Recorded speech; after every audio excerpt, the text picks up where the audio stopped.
호롤단신 와서 사실 참 많이 외로웠습니다. 지금도 외롭습니다. 그러면서 턱 튀어나온 게 문재인 후보 지지, 범죄자 변호. 저도 기사 보도 보고 함정을 파서 그렇게 하는 것은 방법적으로 좋지는 않다는 생각이 듭니다.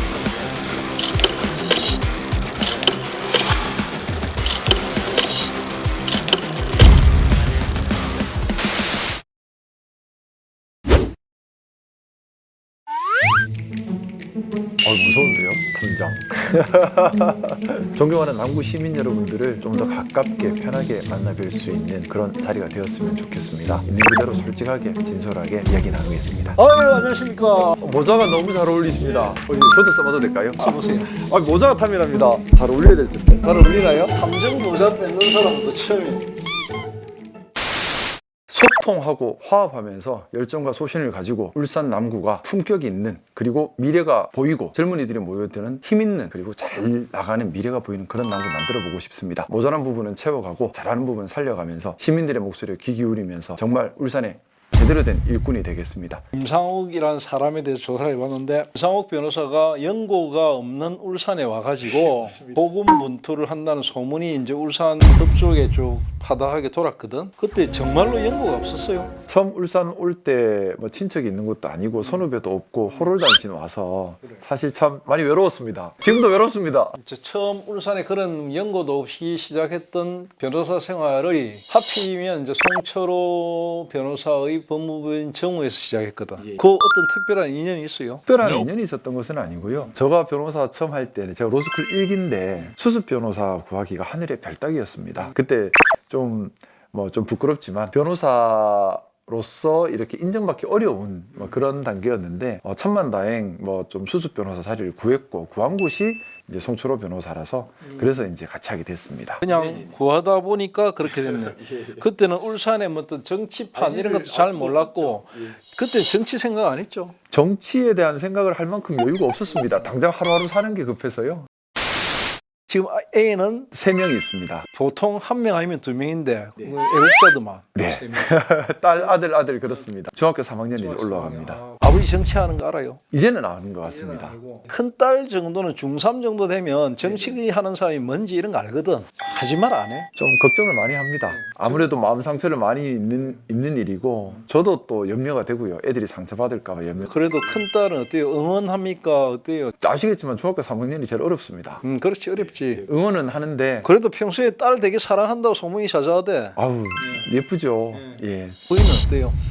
응원하고 있습니다.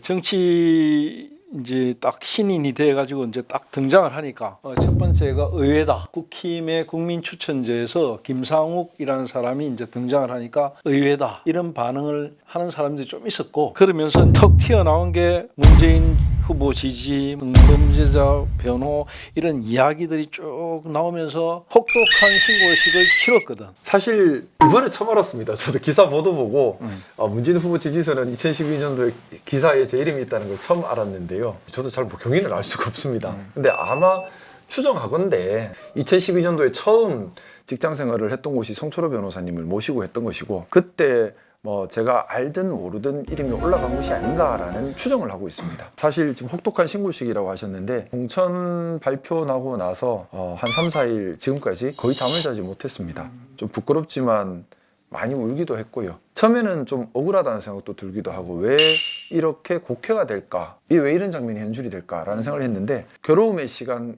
속에서 좀 스스로를 많이 되돌아보게 됐습니다. 제가 참 잘못한 부분도 많고 부주의했던 부분도 많고 공인이 되겠다고 했던 사람이 준비하지 못했던 부분도 많았구나 하고 스스로를 좀 정말 많이 되돌아보게 됐습니다. 사실 처음 정치하겠다고 나섰을 때는 그런 고민이 깊지 못했던 것 같은데, 도리어 이번에 이런 일을 겪으면서 더 깊이 있게 고민하면서 진정으로 공인이 될 마음 준비를 지금 하게 되는 것 같습니다.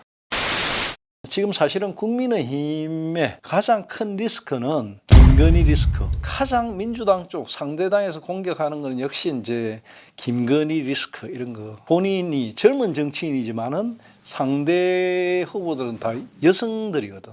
여성들이 근데 김건희 리스크 이런 걸로 공격해 올 때 뭐라고 변호를? 처음 이제 출마를 하고 공천을 받고 공인이 되어 보니 참 오해받기 쉬운 자리구나. 그리고 말과 행동이 정말 조심스러운 자리구나라는 생각을 우선 많이 합니다. 소탈하게 한 말이 오해가 돼버릴 수도 있고 농담으로 한 말도 농담이 아니라 오해의 씨앗이 되기도 하는 것 같습니다. 작은 부주의가 큰 결과를 낳기도 하고요. 저도 그걸 지금 배우고 있는 과정인 것 같습니다. 뭐 대통령님이나 또 여사님께서도 정치에 오래 계셨던 분은 아니시기 때문에 저는 뭐 소탈한 부분 또 진정 어린 부분 이런저런 계산보다는 마음 열고 먼저 얘기하는 부분 그런 부분들이 저도 직접 뵌 적은 없지만 있지 않으실까라는 생각이 들고 이제 그런 부분들이 보시기에 따라서 또 오해를 낳고 있고 그런 것이 아닌가라는 생각을 하게 됩니다. 물론 큰 공인일수록 또 억울함도 감내를 해야 하고 부주의함이 없도록 챙겨야 되지만 이게 내 마음과 또 실제 있었던 일과 달리 오해되거나 또 확대 재생산되는 부분도 분명히 있다고 생각이 들고요. 그런 부분들은 국민들께서도 조금 생각해 주셔야 될 부분이 아닌가. 또 하나는 함정을 파서 그렇게 하는 것은 방법적으로 좋지는 않다는 생각입니다. 살살살 유도를 해서